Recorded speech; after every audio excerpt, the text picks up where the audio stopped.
महानूर ड्रामे में एक बार फिर से वही बकवास टर्निंग पॉइंट आ चुका है जिसे कोई भी नहीं देखना चाहता था।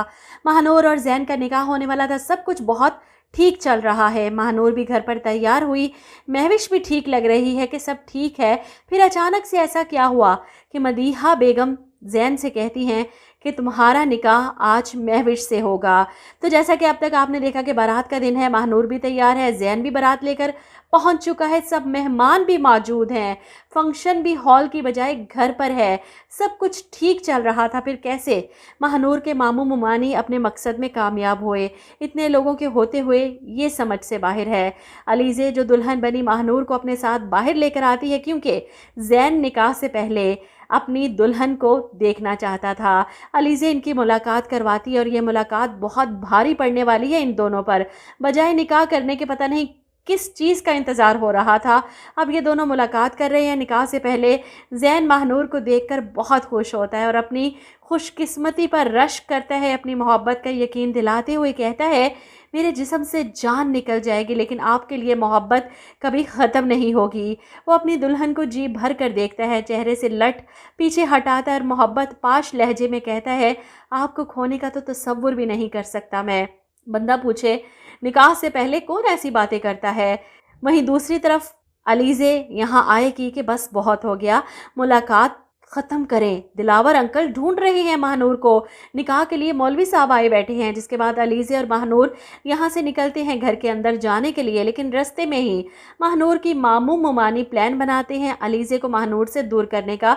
अलीज़े तुम्हें तुम्हारी अम्मी ढूंढ रही थी, महानूर को मैं ले जाती हूँ, जाओ तुम। और अलीज़े महानूर को इनके साथ छोड़कर चली जाती है। जिसके बाद ये दोनों मियाँ बीवी या तो महानूर को बेहोश करेंगे और पिछले दरवाजे से इसे सेठ अकरम के हवाले करने की कोशिश करेंगे और सेठ अकरम को देखकर महानूर वहां से भागेगी। कुछ ऐसा ही होने वाला है, वरना कहाँ घर और कहाँ ये सुनसान सड़क जिस पर महानूर भाग रही है। पहली एपिसोड में यही ख्वाब वो देख रही थी कि वो दुल्हन बनी भाग रही है, इसके पीछे कुछ गुंडे हैं, और अब जाकर वो ख्वाब सच हो जाएगा।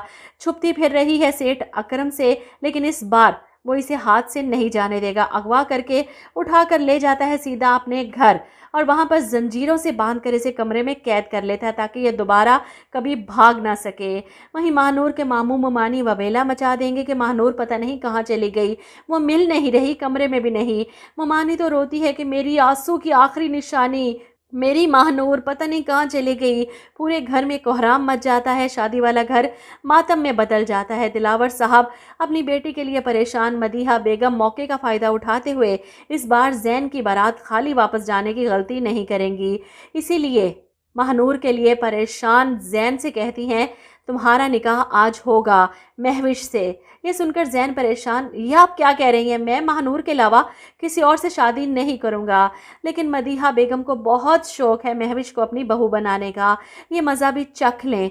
मुझे लगता है कि महविश और जैन का निकाह हो जाएगा और महानूर का निकाह सेठ अकरम से होगा, क्योंकि सेठ अकरम के गले में भी हार देखे गए हैं जब वो महानूर को लेकर जा रहा था। इसका मतलब वो ये निकाह करके ही महानूर को लेकर जाएगा। तो ड्रामे की कहानी एक बार फिर से वहीं पर आ चुकी है जहाँ से शुरू हुई थी। महविश से जिन लोगों को हमदर्दी हो रही थी ना, वो खुश हो जाएं कि इसे इसकी मोहब्बत मिलने वाली है। इसके रास्ते का कांटा तो खुद ब खुद हट गया।